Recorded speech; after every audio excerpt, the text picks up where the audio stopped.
Yo et bien bonjour, bien bonsoir tout le monde. Ici Sphèrox et bienvenue dans What the Ciné. J'espère que vous allez bien, j'espère que vous n'avez pas très froid avec ce temps un peu hivernal, mais c'est pas grave parce que votre Sphèrox préféré est là pour vous donner du chaud et du froid en même temps. Comment allez-vous, bande de chenavants? Et oui, vous revoilà, me revoilà. Voilà, j'espère que vous allez bien, que j'espère que vous avez vu des films, des séries, car ce soir, il y aura du bon gros film et des bonnes grosses actus. Beetlejuice, je m'attendais à Maria Carey. Ah non, non, non, non, non, il n'y aura point de Maria Carey. Il n'y aura pas de Magine de Noël ce soir, car déjà on va parler de films. Voilà, on va pas parler d'une chanteuse qui fait que des tubes à Noël. Voilà, qui reprend les mêmes choses. Bref, comment allez-vous les gens? Oui, là sur le chat, avez-vous vu des bons films? Parce que là ici, on a vu que des bons films ici. Alors, pratiquement, j'en ai vu un quatrième. Mais ça en valait vraiment pas le coup. Non, non, ça. J'ai vu Panique à Noël. C'était C'était. Il y avait rien. C'était pas bien. J'ai même pas réussi à m'enlever les traces du film des yeux avec de la javel. Bref. J'espère que. De toute façon, elle est insupportable. Ah oui, merci Michachi. Merci beaucoup. Ça fait plaisir. Bref. Ce soir, comme vous le voyez dans le titre, on va parler un peu d'actualité. On va parler d'une grosse actualité qui va faire un grand bruit. Peut-être que vous l'avez déjà vu, déjà entendu chez Hugo Décrypte ou d'autres journaux. Que sais-je. Voilà, on va parler du rachat de Netflix sur la Warner. Bref, un gros dossier que j'avais très envie de parler, que je me suis quand même un tout petit peu beaucoup renseigné sur le sujet, donc on va en parler dans les actualités. Mais ensuite, de l'actualité, on passera dans Zootopie 2. Que vaut la suite de Zootopie 1? Donc, vous en saurez un peu avec ma critique. Alors peut-être que vous le savez un tout petit peu, ceux qui me suivent sur Letterboxd, ou alors qui me suivent sur plan séquence sur Insta. D'ailleurs, hop hop hop hop. Et d'ailleurs, qu'est-ce que vous faites là? Vous me suivez pas sur plan séquence? Vous me suivez pas sur YouTube? Mais cliquez sur le bouton j'aime. Suivez-moi sur plan séquence. Suivez-moi sur What the CD là. Sachez que si vous voulez me faire plaisir, abonnez-vous. Abonnez-vous. Donnez à cette émission de la force. Comme ça, vous me donnez de la force et je deviendrai votre All Might. Clin d'œil, My Hero Academia. Bref, ensuite nous repasserons sur la terre ferme en allant côté de l'Amérique scindée en deux avec Bugonia, avec Emma Stone et Jesse Plemons. Bref, un film bien étrange que j'ai très envie de vous parler. Et ensuite nous retournerons tout doucement en France pour parler des preuves d'amour qui vaut peut-être un tout petit peu son... je sais pas... on va peut-être en parler parce que ça vaut peut-être un coup d'œil, peut-être un des meilleurs films de l'année. Non, peut-être pas, mais il y a des choses à dire sur ce film. Oui, que 3 films. Pourquoi? Parce que voilà, j'avais envie de parler que 3 films. Voilà, j'avais pas envie de vous dire bon bah en fait j'ai vu euh, Panique à Noël et il y a rien à dire. Donc ça sera 3 films. J'en suis fortement désolé avec une grosse actu. Est-ce que ça vous convient? Moi si ça me convient, bref. Mais sinon comment tu vas Michachi depuis la dernière fois? Voilà. T'es pas en mission? Oh. T'es resté en France? Ah c'est gentil. Bref. Maintenant allons nous poser du côté de l'Amérique. Tout simplement du côté de Hollywood. Parce que Netflix a racheté pour la modique somme, pour si peu, de près de 83 milliards de dollars le studio de la Warner. Oui, ce studio mythique qui a plus de 100 ans maintenant, hein, qui va être gobé. Alors, pour l'instant, alors attendez, hein, je vous fais le. Je vous. J'essaye de trouver l'article qu'il vous faut Voilà. Netflix va racheter la Warner Bros. Discovery pour 83 milliards de dollars, acquiert son catalogue de films et services streaming HBO Max. Bon bref, est-ce que si je vous dis HBO, si je vous dis la Warner, est-ce que il y a quelque chose, des licences qui ressort pour vous? Je sais pas, si je vous dis Harry Potter, Seigneur des Anneaux, Game of Thrones, euh, Sévrance, il y a quoi d'autre? La Fox, attends, séparation, distinct, oui, il y avait quoi? Friends, enfin bref, faudrait que, attendez, on va chercher les licences, licence Warner.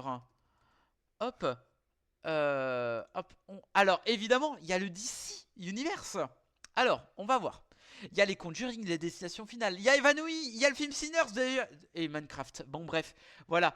Et donc, du coup, bah, la Warner se la touche. Se la touche pas mal. En tout cas, je sais pas comment ça va se faire, mais bon. Ça va et toi? Et non, je suis tranquille pour le moment, je partirai pas avant 2027 avec les formations et tout. Donc je devrais pouvoir venir plus souvent. Oh, il est trop bien! Ah, il est mignon, mais ce Michachi. Bref, du coup, qu'est-ce que ça dit? Donc oui, à peu près 82,7 milliards de dollars, ça en fait beaucoup des Willy Waller. Prévoit également 5,8 milliards de dollars pour le Break-up Free, soit une indemnité à verser par Netflix s'il échouait à le concrétiser. Ah ouais. Alors, en gros, effectivement, depuis octobre, la Warner est en vente. Donc du coup, il y avait évidemment Netflix qui s'est mis. Il y a eu Skydance, sur la Paramount et d'autres entreprises. Et donc du coup, bah, Paramount n'a peut-être pas dit son dernier mot. Ils vont peut-être revoir le montant initial. Alors, voir ce que ça peut donner, et sachant que Paramount sont un peu copains-copains avec Trump. Mais bon, ici, on va pas parler de politique. Ah, allez, un petit peu si, un petit peu politique. Bref, du coup, ce que ça dit, c'est que ben, pour l'instant, Netflix est sur le point. Pour l'instant, il n'a pas racheté. Ils ont que un accord, un accord en tout cas global sur la vente, en tout cas sur le prix et tout. Donc, on va voir si ça marche. Mais pour l'instant, si Paramount arrive à faire quelque chose, euh, voire même, je sais pas, si euh, le gouvernement Trump peut dire ah non non en fait on n'accepte pas si en fait en gros je vous explique un tout petit peu ce qui peut potentiellement se passer. Mon cerveau va cramer si on va dans la politique. Oh non, de toute façon, on emmerde le gouvernement Trump. De toute façon, bon, après, s'il peut sauver les miches un peu de Netflix, bon, pourquoi pas. Mais bon, le cinéma reste du cinéma, voilà. Donc du coup, quand une entreprise rachète une entreprise, il y a une loi qui stipule, qui dit, bref, que il s'accorde à dire si par exemple, on va dire si Leclerc rachète Intermarché, est-ce que c'est faisable? Si oui, avec quel argent? Combien?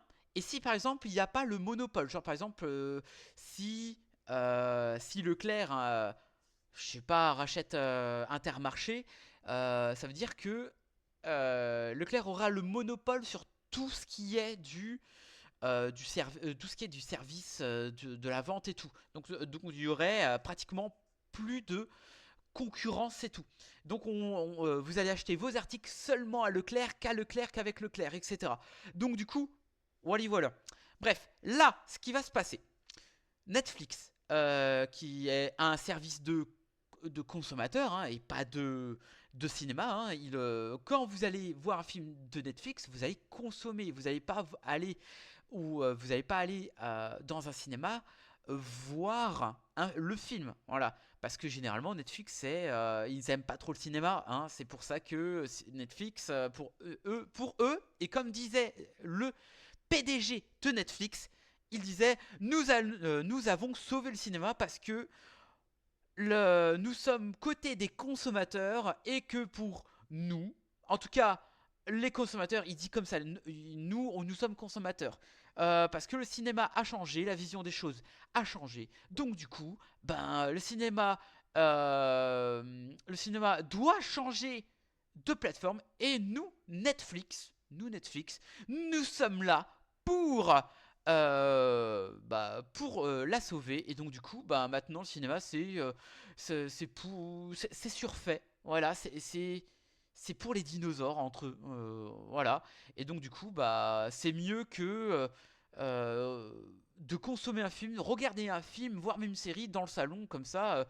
Comme ça c'est bien. Bah oui, c'est tellement mieux d'avoir par exemple des pubs qui arrivent entre eux du coup notre expérience du cinéma. Déjà que alors je suis le premier à aller sur le portable hein, quand je regarde un film, série et tout, quand je suis dans un salon. Et en fait, l'expérience du cinéma nous empêche, enfin, à tantiner soit peu, d'être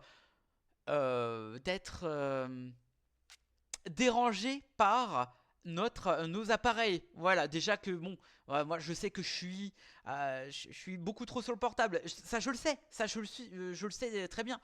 Les films d'horreur, ça a pas la même saveur si c'est pas en salle. Bah oui, c'est pas la même saveur. Mais en plus, t'as l'expérience de la salle obscure, tu vois. Alors effectivement, ah oui, mais les gens et tout. Mais en fait, ce que le PDG ne sait pas, ne dit, enfin, c'est de la merde ce qu'il dit, hein, le PDG. Hein. Le PDG dit, oui, l'expérience est beaucoup mieux dans un salon qu'au cinéma, au moins vous n'êtes pas dérangé. Pardon? Pardon? Alors, oui, mais non. Ça se passe pas vraiment comme ça, en fait, l'expérience cinéma. Hein. Quand vous êtes au ciné, vous avez des claques. C'est rare, mais vraiment, c'est très très rare que par exemple vous dites waouh j'ai une expérience d'un film Netflix c'est incroyable tu peux pas savoir bah non enfin et là rappelez-moi quel est le film Netflix made in Netflix hein, qui a été créé de A à Z de Netflix où vous dites waouh il était incroyable dites-le moi s'il y a une expérience de film série encore c'est différent bah, je vais avoir un mal de gorge demain, ça va être terrible. Bref, et du coup, ben, moi, ça me pose vraiment du souci. C'est que là, le fait que on aura le choix soit d'aller au cinéma voir les blockbusters made in Disney. Donc, du coup, on n'aura qu'une vision Disney, donc ça va être très très lisse. Et donc, ça va pas être bien. Moi, ça me fait chier. Et du coup, on va aller. Ah ben, soit on sort de chez nous pour aller au cinéma Disney, soit on reste chez nous et on va regarder un programme Netflix. Et le truc, c'est que Netflix, euh, alors je sais pas si vous savez, mais pour nous, pour Netflix, les sorties physiques, pour eux, ah non, non, nous on va perdre de l'argent pour la sortie physique, il est hors de question. Hein. Les seules sorties Netflix qu'il y aura, ça sera seulement parce que le réalisateur aura et ceux qui ont mis de l'argent avec le réalisateur diront ah non non mais nous on veut bien sortir sur Netflix mais nous niveau physique on veut qu'il sorte en physique donc du coup pour eux Netflix c'est hors de question parce que eux ils gagnent de l'argent avec le visionnage des pubs et des abonnements donc du coup voilà et en parlant des abonnements alors je sais pas combien vous payez votre abonnement Netflix. Là, moi, je paye mon abonnement 7,99 € à peu près. Donc, une fois. Alors, même avant, là, il va encore augmenter, mais il va doubler. Là, votre abonnement Netflix et tout, avant que HBO arrive, enfin, les programmes HBO, Warner et compagnie arrivent sur Netflix, je peux vous assurer que votre abonnement dit normal sera encore plus haut. Peut-être 10 €, peut-être un peu plus, peut-être le double, que sais-je. Ou voire même, ils vont faire comme en Amérique, c'est-à-dire que si vous ne payez pas, par exemple, le format standard qui va être, on va dire, à 20 €, je dis ça, 20 €, voilà. Et ben vous ne pourrez pas bénéficier des films de la Warner, des films qui sont sortis incessamment sous peu sur la plateforme. C'est ce qu'ils font aux États-Unis. Si vous ne payez pas le standard, et si vous avez que le format dit le moins cher, vous ne pouvez pas voir ce que les autres ont payé plus cher. Donc du coup, il y aura une certaine dose à respecter. Donc moi, ça me casse littéralement les couilles, hein. Genre par exemple, je voulais voir Until Dawn. Grâce à Until Dawn sur le Netflix américain. Sauf que je ne peux pas le voir. Parce que je ne paye pas l'abonnement euh, aussi cher qu'avant. Enfin, aussi cher. Donc du coup, je ne peux pas. Michachi, après ma dernière expérience cinéma, je me suis retrouvé avec des gens insupportables. Ça sortait des téléphones toutes les 5 minutes, ça parlait à haute voix au secours. C'était quel film? Je pense que c'était un film d'horreur et effectivement, oui, c'est insupportable. Ah, mais moi j'en ai eu, hein, mais heureusement que mon cinéma que j'adore, et ben ils ont des vigiles pour ce genre de d'individus. Donc du coup, voilà. Voilà, il y a ça. Moi, ce qui me pose problème, enfin voilà, il y a un film Till Down. Bien sûr, il y a un film Till Down. Et c'est pas bien. Enfin, c'est pas bien. Oublie le jeu. Oublie juste. Oublie le jeu. Et ça s'appelle Till Down. Il y a. Terrifier. Terrifier. Mais oui, évidemment, c'est Terrifier 3. Tu veux. Tu veux faire ça comment? C'est normal. Enfin voilà. Bref. Il était marrant, mais je le respecte. Mais le respect est mort depuis longtemps. Mais évidemment, mais évidemment. Mais c'est juste que il y a des ados attardés qui veulent. Le lol, vas-y, il y a du sang, vas-y, je veux faire peur. Bref, tout ça pour dire que pour l'instant, ce n'est pas fait. Il peut y avoir encore deux choses pour ce qui est de la reprise de Netflix. Là, pour l'instant, il y a juste un accord, mais ils peuvent très bien dire non. En fait, on peut pas. Bref. Il y avait quoi d'autre aussi? Ce qui est aussi. Alors, moi, ça me. Comment vous dire? Vous savez, en France, on a un des seuls systèmes au monde qui protège le cinéma. S'appelle tout ce qui est un peu.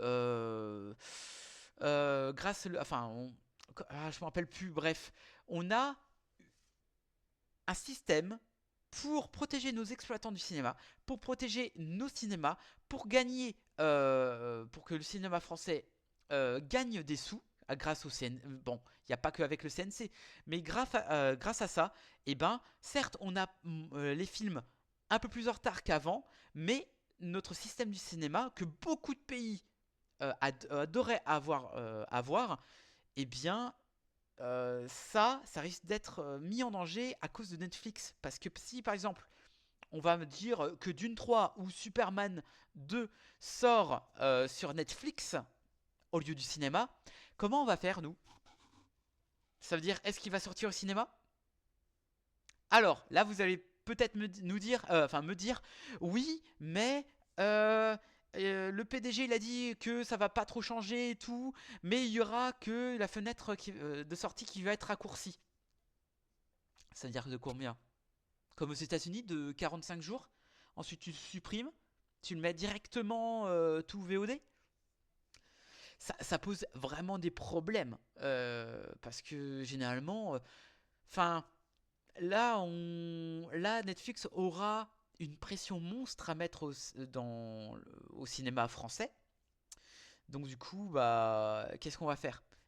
Et en plus de ça, il faut réfléchir que si Netflix fait ça, ils vont mettre encore plus de pression en tout ce qui est du système français. Mais aussi, bah, Disney vont se dire, ouais, mais moi aussi j'injecte de l'argent dans le cinéma français. Donc du coup, je vais faire comment? Je vais faire quoi? Bah du coup, j'ai très peur. On a vraiment très très peur que tout ce qui est un peu du système français ben, se casse la gueule à cause de ça. Après, rien n'est fait. Mais moi, ça me chagrine et c'est pour ça que j'essaye de suivre au max de ce qui se passe. Enfin bref, je vais revenir un peu plus dans les actualités de Netflix.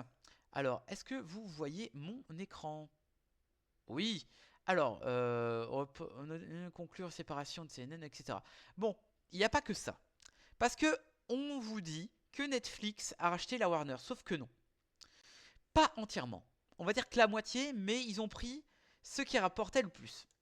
C'est-à-dire que là, oui, je l'ai cherché du trou du cul du monde. En fait, là, vous voyez, c'est tout ce que la Warner possède. Discovery, etc., CNN, Adult Swim, diffusion des Jeux Olympiques, enfin bref.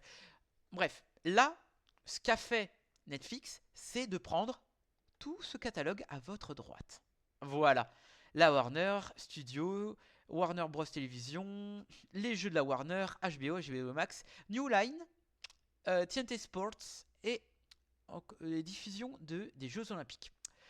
C'est-à-dire que la Warner sera toujours normalement vivante après le rachat, mais seulement pour ceci. Voilà.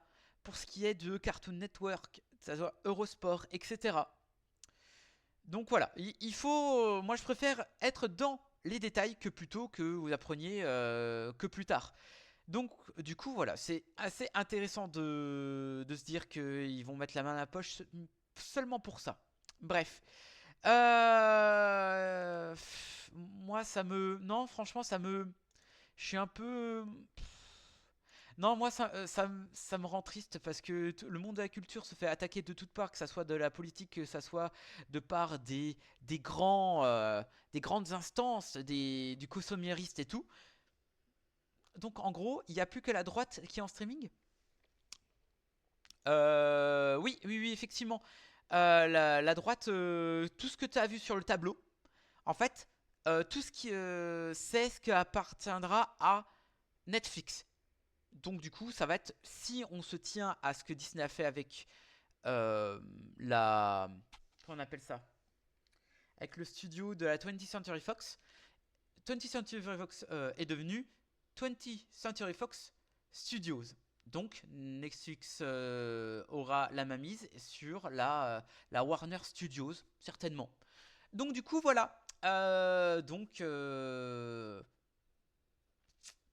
Vous aurez droit maintenant à des séries estampillées Seigneur des Anneaux.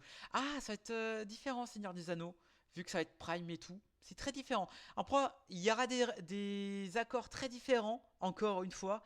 On verra comment ça va se passer. Bref, pour l'instant, là, pour le moment, l'achat ne va pas se faire avant fin 2026, début 2027, à moins qu'il y ait que l'accord soit très différent.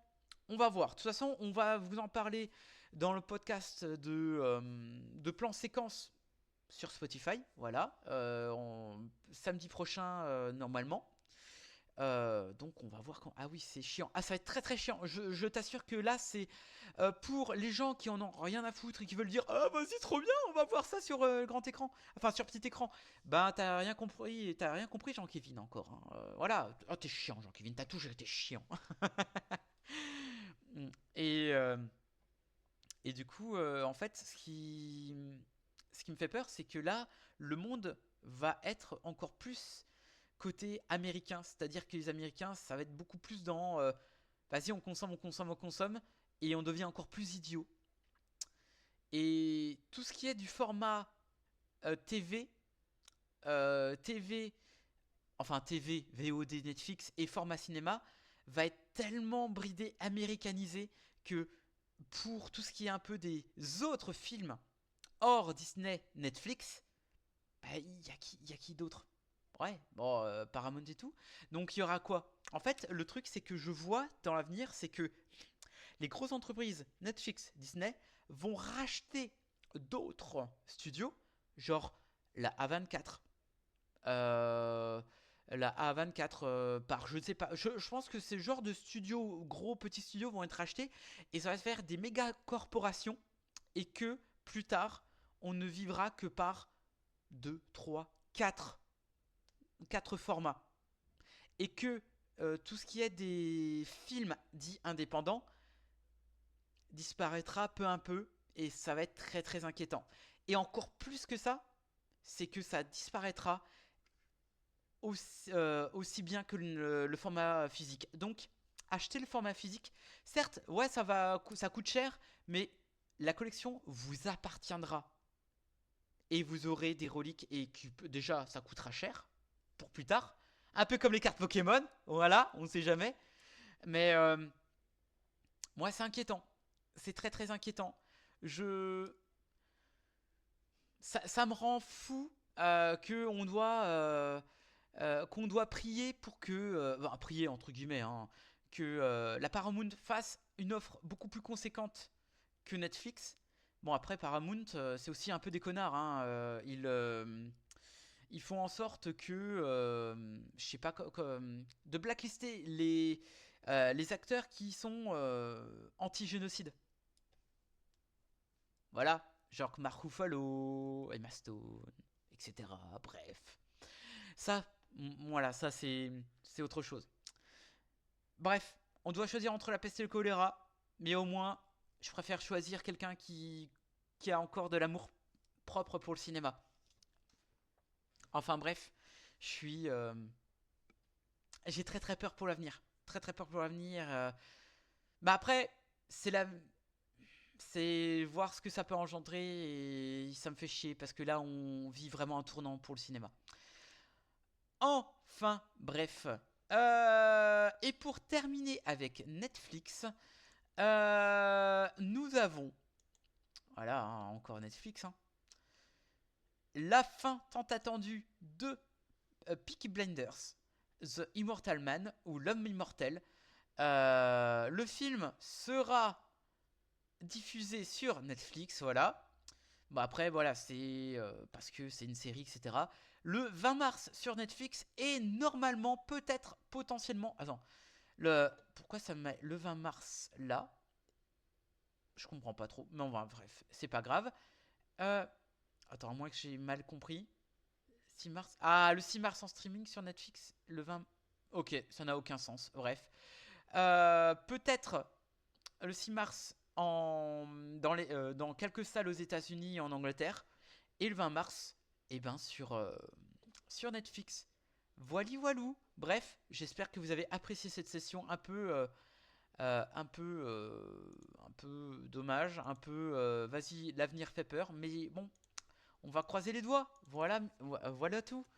Bref, messieurs dames, on va aller du côté de Disney dans un monde un peu plus coloré, un peu plus sympathique, sympatoche. Bienvenue aux équipiers.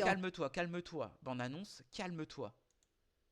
Bref, on va aller du côté de Zootopie. J'espère que vous avez été le voir parce que peut-être que c'est une bonne surprise. Bref, c'est parti, mon kiki. Crise, je suis votre animal de thérapie, Dr. Fuzzby. Greg, on a déjà parlé de ça. Qu'est-ce que ça fait à Marlon? Ça le met mal à l'aise. Oui. Et Francine, Clark est peut-être une souris, mais il est d'abord ton équipier. Et nous accueillons 2 nouveaux équipiers. Pouvez-vous nous parler de votre parcours jusqu'au dysfonctionnement de votre duo? Eh bien, nous sommes officiellement équipiers depuis une semaine, notre premier anniversaire. Et nous fonctionnons bien, plus que bien même.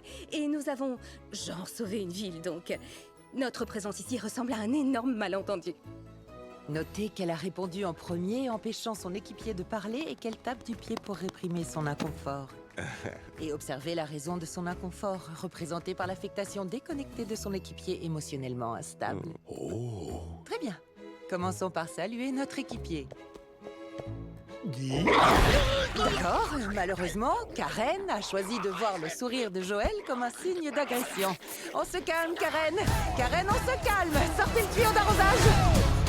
Lapin, renard, c'est une mission qui se joue à qui tout double. Si vous échouez, je vous sépare. Aucun serpent n'a jamais mis les pieds à Zootopie.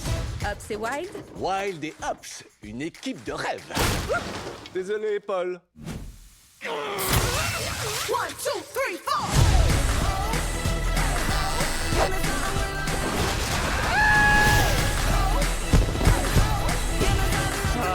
Embrasse ma bague. Embrasse cette fichue bactérie. Embrasse-moi.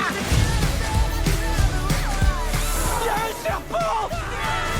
Arrêtez-vous au nom de la loi! Je suis vraiment désolé. Ne tire pas l'oreille, tire jamais l'oreille d'un lapin! Il faut que j'aide ma famille. Boulet de canon!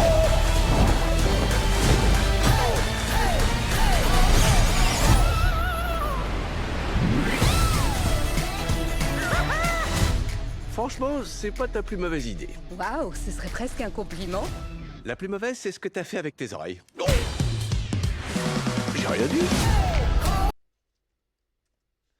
Ah, peut-être que vous l'attendiez, mais moi j'avais très très peur en voyant la suite parce que j'adore le deuxième.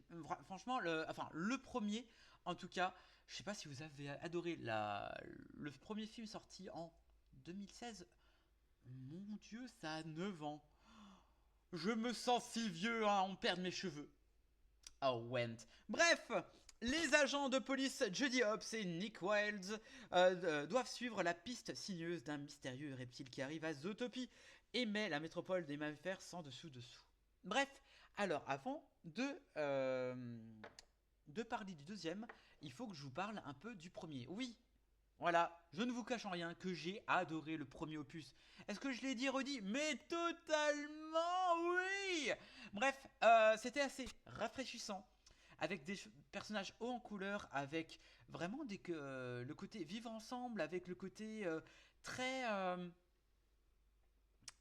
apprendre sur l'autre, sur qui est-ce que vraiment le prédateur, et voilà, il faut pas, l'habit ne fait pas le moine, avec une super enquête avec deux personnes qui sont comme chien et chat ou renard ou lapin. Voilà, d'ailleurs allez voir le film, il est sur Disney+. Encore Disney, mon Dieu. je ne vais qu'en rêver. Bref, et du coup la suite a été déjà prévue depuis un bon bail, voilà, et pas bon bail, bref, encore une blague foireuse du joueur français. Bref, et là la suite nous arrive après une semaine. Les événements du premier film, une semaine déjà, que dis-je, que vois-je, c'est une péninsule. Du coup, j'avais très peur en voyant le film, du genre que ça se repose un peu beaucoup sur ses lauriers, un peu beaucoup sur ses personnages, que redire à redire, et que Disney, Disney qui fait des suites, des fois c'est pas super, hein. D'ailleurs, est-ce que vous avez des bonnes suites de Disney pour vous? Genre vous dire, une suite de Disney... si vous dites Vaiana 2, vous avez de très mauvais goût. Voilà. Oui, nous jugeons ici. Bref. Pour aller dans le plus gros des cas, oui, j'ai kiffé le deuxième Zootopie. Deuxième du nom. Oui, parce que déjà nous retrouvons d'ailleurs notre duo favori. Qui d'ailleurs, là... On va avoir une enquête beaucoup plus dans l'action, beaucoup plus... on va vraiment aller dans l'action au lieu que ça s'attarde un peu comme dans le premier film. Le premier film était dans le genre à explorer Zootopie, ce monde un peu merveilleux où tout le monde collabore entre tous les animaux, voilà, que ça soit les mangeurs de viande ou pas, hein, comme dirait une petite fille dans Jurassic Park. Bref. J'espère que vous avez la ref. Bref, et du coup, ce qui était très bien, c'est que vraiment, l'enquête va vraiment à fond les ballons, et sur le coup là, on va vraiment enquêter sur un reptile à Zootopie, mais que cache-t-il comme mystère? Et du coup, encore une fois, l'habit ne fait pas le moine, mais à quelques habits près, le film va être quelque chose de beaucoup plus impactant, dans le sens où ils vont reprendre de qui a fondé qui est les fondateurs, ou plutôt la fondatrice de Zootopie. Pourquoi ce serpent-là en veut à une certaine famille. Cette fameuse famille qui va être très représentative des familles d'ultra riches qui essayent de manipuler l'opinion publique de par leur pouvoir et de leurs mensonges, un peu comme le système Bolloré, un peu comme je sais pas, Trump et tout, qui vont utiliser leur pouvoir pour effacer un peu la réalité et pour leur sauver les miches. Voilà. J'ai beaucoup apprécié là, c'est que on n'a pas que maintenant le fait qu'on a les méchants contre les gentils, enfin en tout cas d'une autre mouvance. Là, on a vraiment ce message beaucoup plus ancré que, ben, effectivement, certes, on a ce côté, vas-y, le serpent. On se doute bien que le serpent, il est pas si méchant que cela. Qu'il cache beaucoup de secrets et que le fait que, que les serpents, pour beaucoup, même pour beaucoup, les gens, ben, les serpents ont, enfin les serpents, les gens ont beaucoup peur, ont beaucoup plus peur des serpents que par exemple des taureaux, des lapins et tout, parce que oh mon dieu c'est venimeux, oh mon dieu c'est... Bon bref, et là si on le met à la réalité pure, à la réalité qu'on a, c'est que ben on ne peut pas ne pas voir le message un peu de la différence. Encore une fois, ce n'est pas parce que la personne est typée différemment qu'elle est forcément dangereuse, hein. N'est-ce pas ces news? Voilà, voilà, hein. Non, franchement, le message est vraiment très très bien. Alors, avec des gros sabots, mais ça marche, ça marche. Ça va marcher sur la famille, sur les enfants, sur les adultes et tout, parce que les enfants vont s'apercevoir, bah, évidemment, c'est un Disney, c'est mignon et tout, t'as le méchant, enfin, une famille méchant, etc., qui sont attention, des lynx, pouhouhou, après, et que, non, voilà, il y a ce film qui se décortique beaucoup plus quand tu as l'esprit vif et quand tu es adulte. Alors, je vous rassure qu'il y a des adultes qui n'ont pas l'esprit un peu vif, hein, qui se disent « Oh, c'est un bon divertissement, lol ». Bon, bref. En dehors de ça, nous avons deux visions des choses. Nous avons la vision des choses de par le duo préféré, que ce soit le lapin qui est là pour, toujours avec avec une idéologie beaucoup plus à vouloir dévoiler les choses, risque de mourir pour dévoiler les choses. Voilà, c'est du qui tout double. Et nous avons la vision très avec de la peur. Est-ce que ça mérite le coup, même si on a les clés, d'ouvrir les yeux à tout le monde, d'avoir le secret, mais de périr et plutôt prendre la fuite et être en sécurité que plutôt prendre la voie de la raison.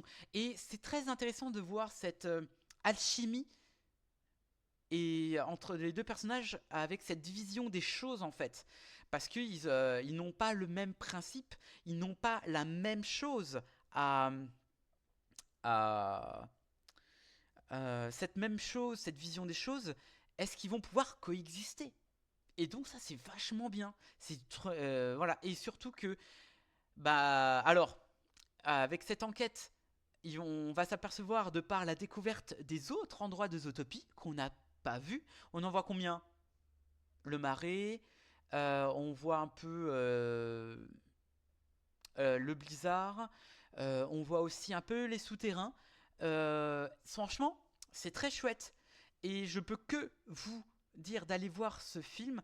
Alors, évidemment, ce film-là, on est vraiment... si vous avez adoré tout ce qui est des références pop culture du premier, mais alors là, ça dégouline de pop culture, mais sans pour autant que ça prenne le pas sur le récit, voire même ça déconstruit la pop culture. Par exemple, on a si ce n'est qu'un gros clin d'œil à Shining, qui c'était vraiment excellent de reprendre ce genre de, on va dire, de plan, voire même peut-être un peu trop avec la musique, mais c'est très cool. Voire même il y a des magazines, même des personnages qui ressemblent trait pour trait, je sais pas, à des gens de Ratatouille, à des couvertures de réponses de Indiana Jones, et je trouve ça tellement drôle que ça se moque vraiment, que Disney se moque de lui-même. C'est un peu drôle, voilà, ça fait sourire. Voilà, j'ai passé un excellent moment devant une bonne suite, il faut le dire, hein. Alors je sais pas si j'ai préféré celui-là au premier, mais j'ai besoin de peut-être de le revoir, mais pour encore apprécier les clins d'œil. Cependant,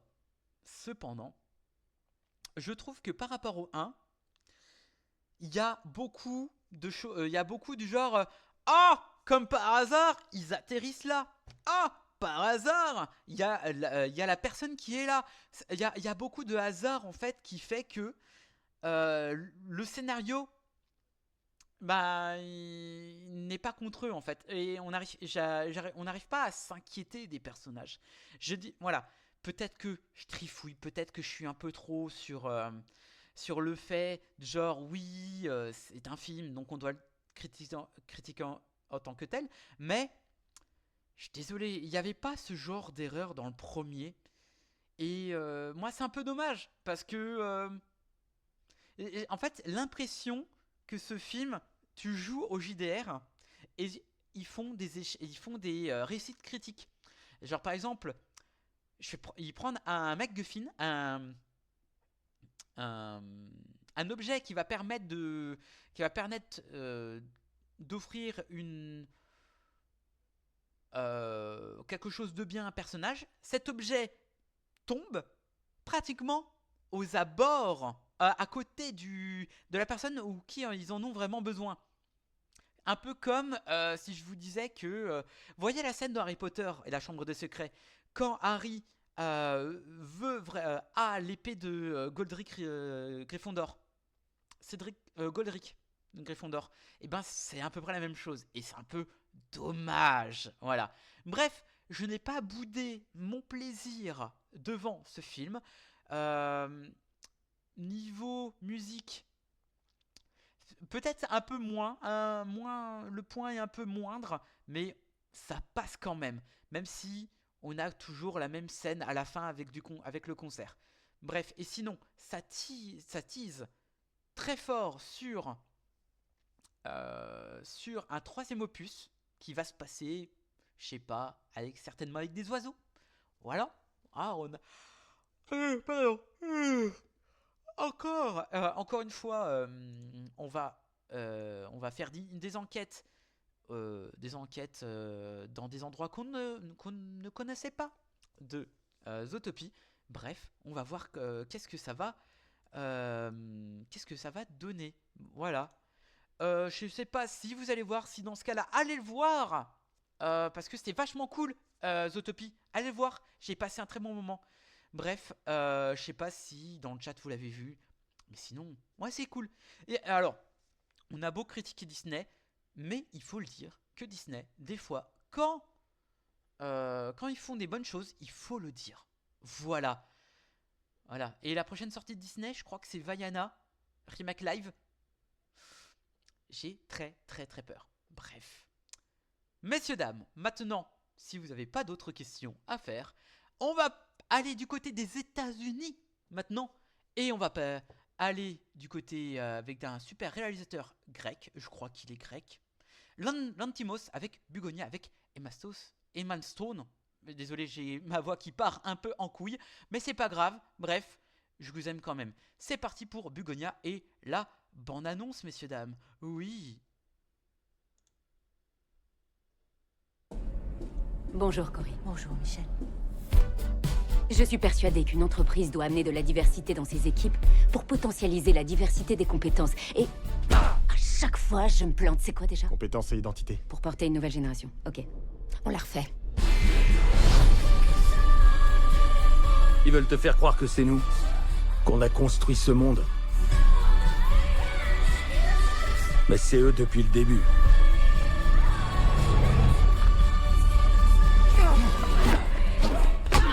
Tout ce qu'on a perdu, tout ce qu'on nous a fait, on va tout réparer. Je vous salue. Bienvenue au quartier général de la résistance humaine. Où sont mes cheveux? Vos cheveux ont été détruits.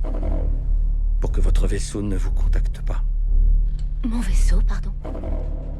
Votre vaisseau mère. D'accord.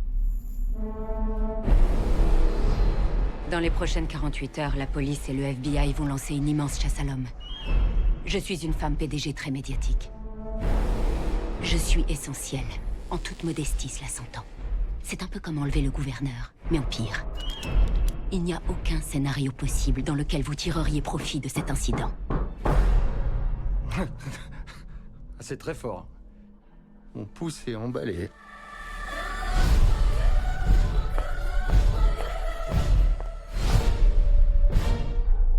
J'ai fait des tonnes de recherches là-dessus. Vous tuez notre planète. Saleté d'extraterrestre. Je ne suis pas une extraterrestre. Vous me mentez. Quelle différence ça fait? Vous savez que c'est de la folie. Vous savez que c'est mal. Je sais qui vous êtes.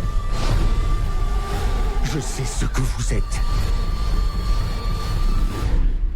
Je vous connais aussi, Teddy. It's fine. It's cool.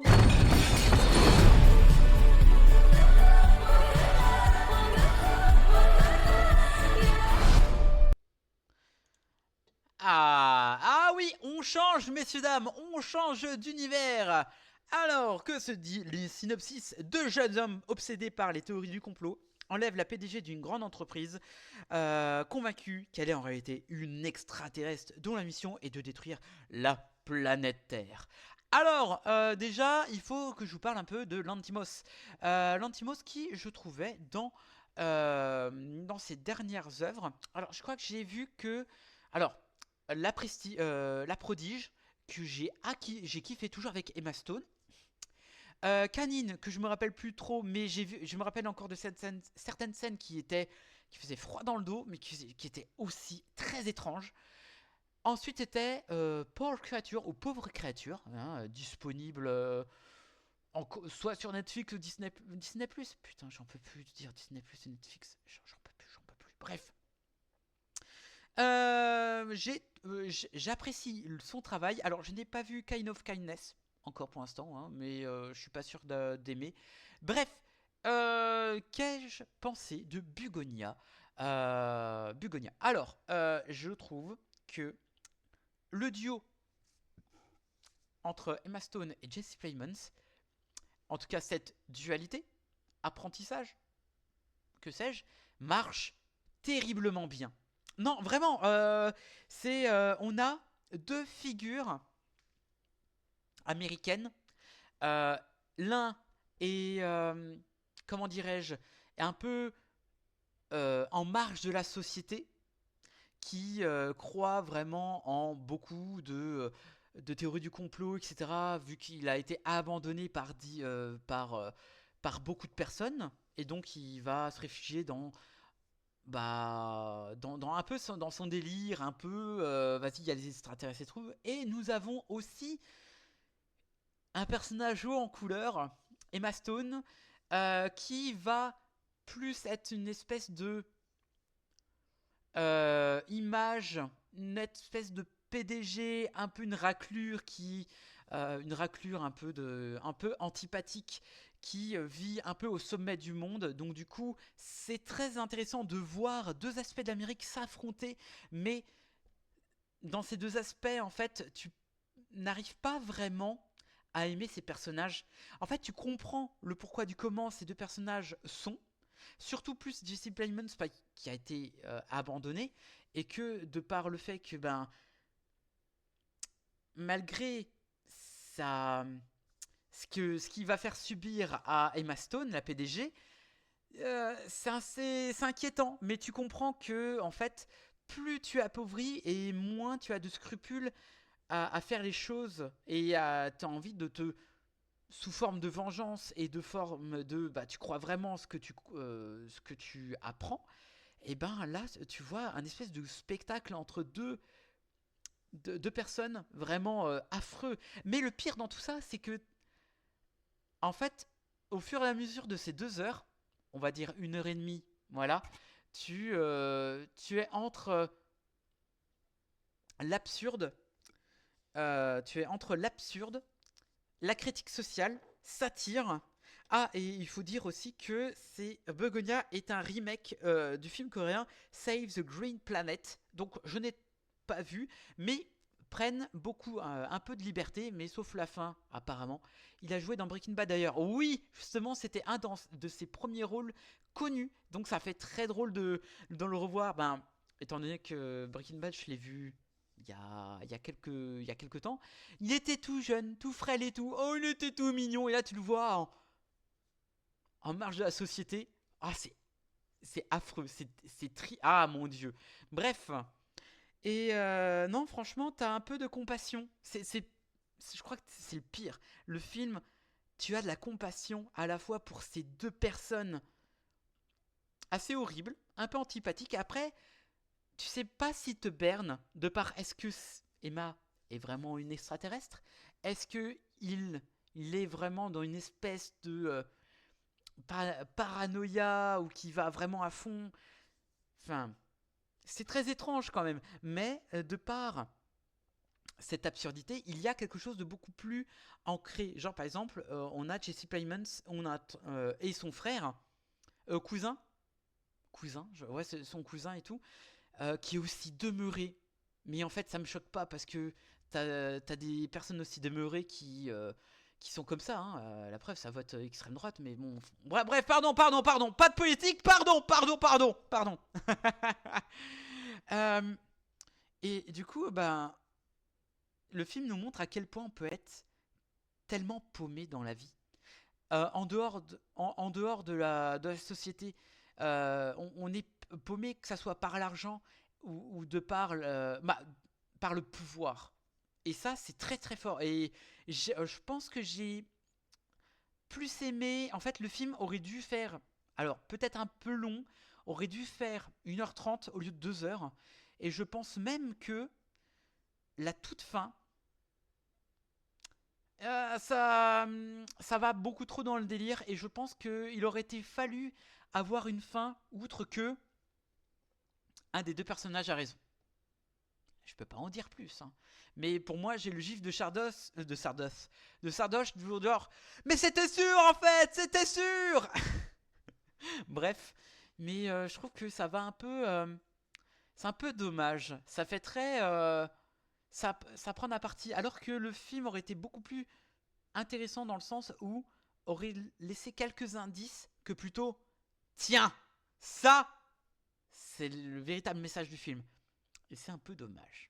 Voilà, je trouve ça un peu dommage que ça s'arrête là. Enfin bref, j'ai passé un très bon moment devant ce film. Il y a aussi le fait... Alors, je parle beaucoup de Jesse Plemons, mais ce qui m'a beaucoup aimé, enfin, que j'ai beaucoup apprécié dans le film, c'est que de par sa médiocrité, il dit vraiment le message où ce mec-là a été abusé, que ça soit les entreprises, que ça soit personnel, même son cousin aussi, qui c'est... Et non, franchement, j'ai trouvé une certaine beauté dans la médiocrité dans ce film-là. Je peux pas trop en dire sans trop spoil, mais s'il y a moyen que vous le voyez au cinéma, allez le voir. Voilà. Mettez un petit commentaire YouTube si vous avez été le voir et qu'est-ce que vous en avez pensé. Ça peut être fort bien intéressant. Enfin voilà, je sais pas si je devais dire autre chose. Je crois que c'est pas trop mal sans trop en dire des choses. Bref, allez voir le film, c'est très intéressant. Maintenant, on va aller du côté de la France. Maintenant, on va parler des preuves d'amour. Voilà. Alors hop, je vais aller juste aller dans la bande-annonce et ensuite on va aller critiquer ça. Voilà. Et c'est parti, les amis.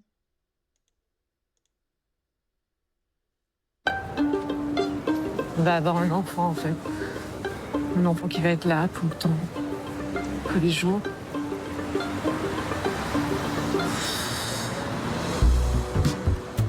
Vous avez fait comment alors?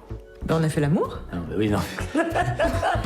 C'est une fille. Oui. Ah, c'est bien, tant mieux. T'as pas peur d'être jalouse? Jalouse de quoi? Tu peux me garder Erika, s'il te plaît? Ah non, je peux pas là. Je voulais t'entraîner, non? Attends, reste là, on est solidaires maintenant. Attends, mais c'est toi le babysitter, hein? Moi, je suis pas payée pour ça, hein? C'était pas instinctif de t'imaginer coucher avec une fille. D'imaginer ta fille coucher avec un mec, ça c'est instinctif. Non, tiens ton air, retiens ton air. Ah, j'ai rigolé, toi. Ouais, c'est bon, on a compris que t'étais enceinte. Ça va, hein? Toi, tu peux vivre ta vie. Moi, je fais tout le boulot et je suis obèse. Avoir une fille, on est des filles. Je sais même pas si on saurait être modèle pour elle. Ben, quand même. Il est à qui ce bébé? C'est moi le papa, ça te va? On fait ça ensemble. Que ce soit toi ou moi, c'est pareil.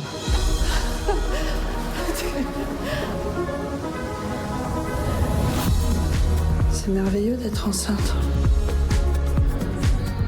peut-être qu'être mère commence par être présente. De l'amour. Faut qu'on sente l'amour.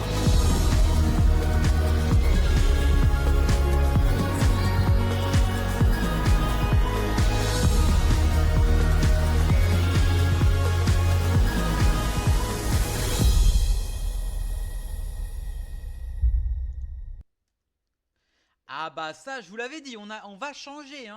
Alors attendez, voilà, des preuves d'amour, attention. Alors je change juste le synopsis. Céline attend l'arrivée de son premier enfant, mais elle n'est pas enceinte. Dans 3 mois, c'est Nadia, sa femme, qui donnera naissance à leur fille, sous le regard de ses amis, de sa mère et aux yeux de la loi. Elle cherche sa place et sa légitimité. Pardon. Je commence à fatiguer, mais aussi la voix. Pardon, veuillez m'excuser. Bref, l'épreuve d'amour, c'est pas le genre de film que j'affectionne en fait. Alors déjà, moi, tout ce qui est un peu de la paternité, t'es où? Vous savez mon point de vue, hein, peut-être pas, voilà. Je suis très loin de ça, très très loin de ça. Mais pourquoi j'ai été voir le film? C'est parce que j'ai vu beaucoup de critiques me dire waouh, c'est super bien. On nous montre certaines choses qu'on ne nous montre pas dans le cinéma français. J'ai dit ok, très bien, bah, je vais aller le voir. Voilà, on va voir ce que ça va donner. Oui, messieurs, dames, oui, on va voir ce que ça va. On va voir. Bref, qu'est-ce que j'en ai pensé? Eh bien, j'ai trouvé ça sympathique. Peut-être qu'on me l'avait un peu survendu, mais je vois les points d'intérêt de ce film. En fait, on va faire un peu d'histoire.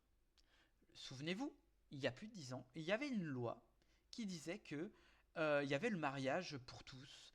Enfin, le mariage pour tous, que maintenant les homosexuels, les personnes du même sexe peuvent se marier et potentiellement avoir des enfants, etc. Potentiellement après. Là, le film nous montre que, certes, il y a le mariage, mais tout n'est pas fait parce que quand on s'aime et quand on est du même sexe, eh bien, c'est un parcours du combattant pour avoir un enfant. Donc tout ce qui est de la PMA, tout ce qui est du regard des amis, de la famille et tout. Et est-ce que vous avez les épaules? Parce que combien de fois on a eu dans le cinéma français, voire même tout court dans la vie réelle, des personnes dire ah putain, j'ai de parents, est-ce que je vais avoir les épaules et tout? Mais c'était toujours une question sur l'hétérosexualité, etc. Est-ce que je vais être à mon père une belle-mère, enfin une super belle, une super mère et tout. Hello Lolo, como estas de la casa? Alors, je te confirme pour vendredi, rendez-vous 20h. Voilà. Voilà, comme ça je te le dis, voilà, que j'oublie pas. Bref. Et là, dans l'épreuve d'amour, j'ai trouvé ça hyper pertinent qu'on nous montre que, bah certes, maintenant, le mariage c'est cool. Maintenant, va falloir affronter à la fois la loi et qu'est-ce que les premiers pas de tout ce qui est un peu de l'homosexualité avec les regards des autres.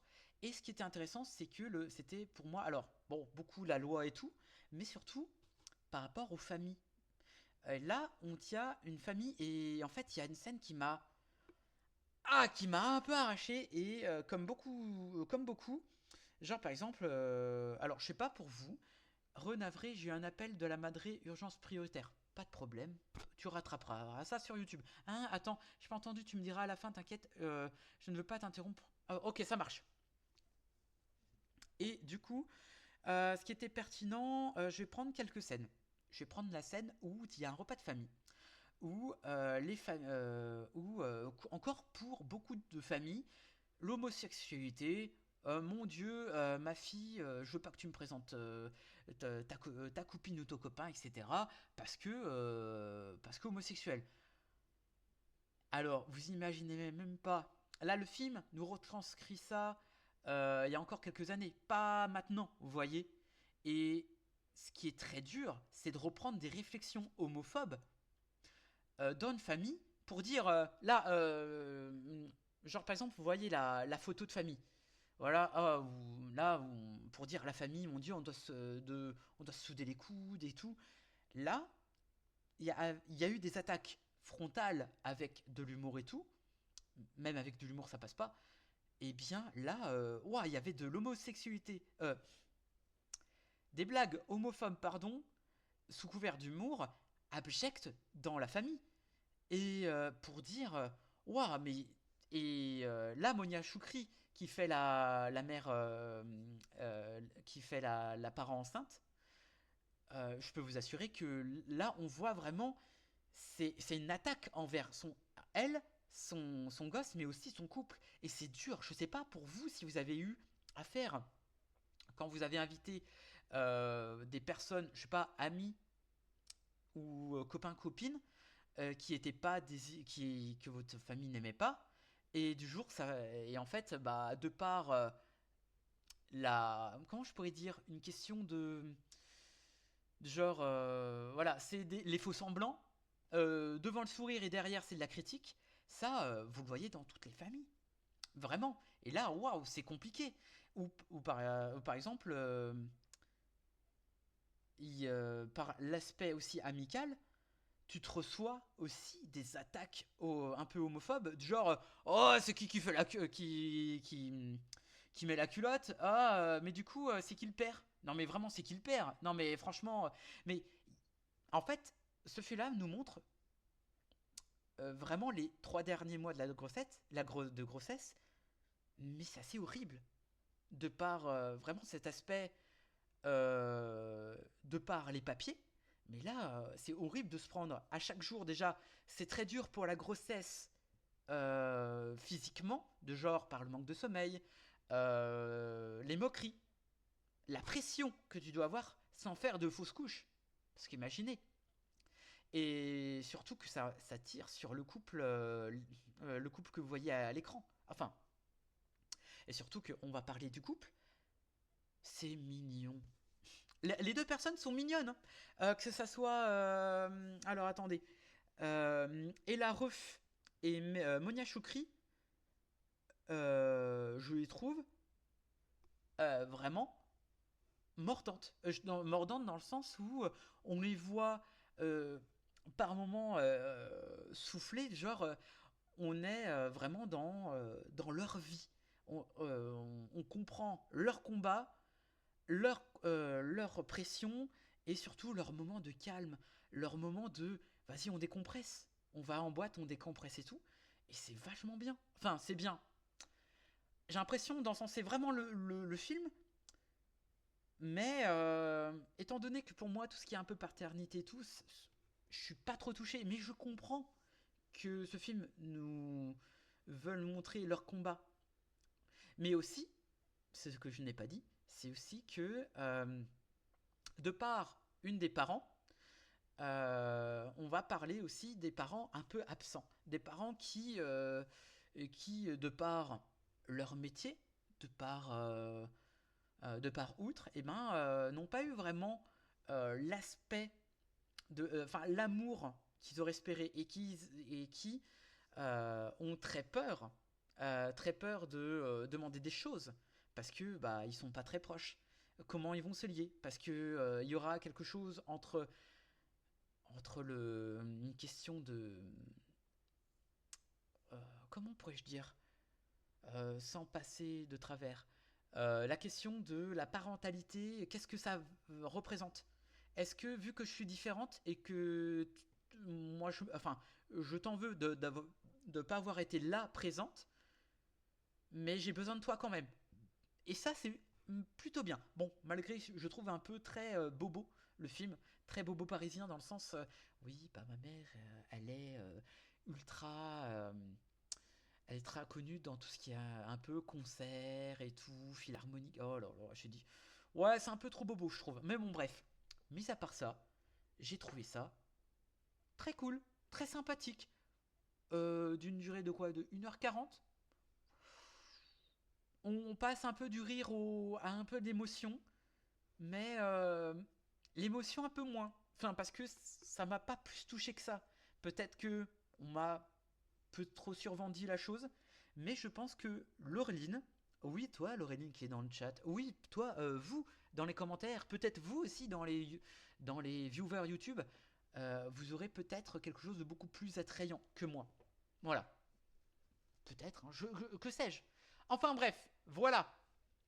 Allez voir L'épreuve d'amour, parce que ça mérite vraiment le coup d'œil, parce que il y a vraiment ce côté représentatif des parents homosexuels. Enfin voilà, et leur combat, leur amour, etc. Enfin bref, voilà. Allez voir les 3 films que j'ai vus, ça peut être pas mal. Et ben voilà, il n'y a pas de 4e film, sinon j'aurais dit que c'était de la merde, c'est tout. Bref, messieurs, dames, on va se retrouver, je pense, dans 2 semaines pour la dernière émission de l'année. Et je pense que je vous parlerai de Avatar, de Feu et de Cendre, c'est sûr et certain. Et j'espère vraiment que John sera là, sinon j'inviterai une autre personne. On verra bien, voilà. Bref, messieurs, dames, n'oubliez pas de partager l'émission de par, je sais pas, Facebook, Instagram.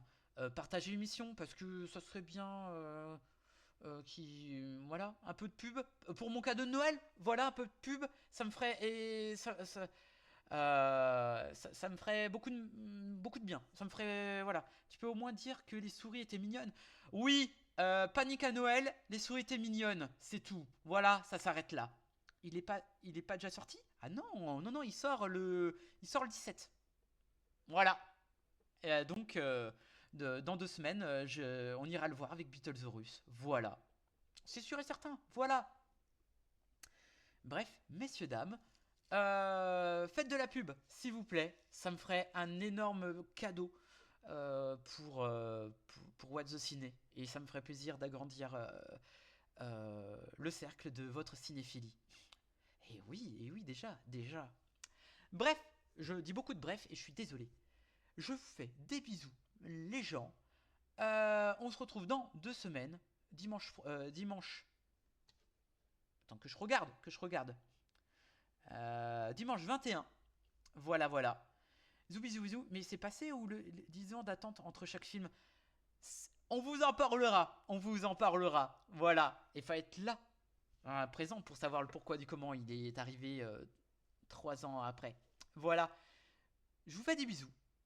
Donnez-moi de la force. Je vous donne la force. Et surtout, voyez de bons films. Et abonnez Netflix. Allez, c'était Cerox. Ciao, bye.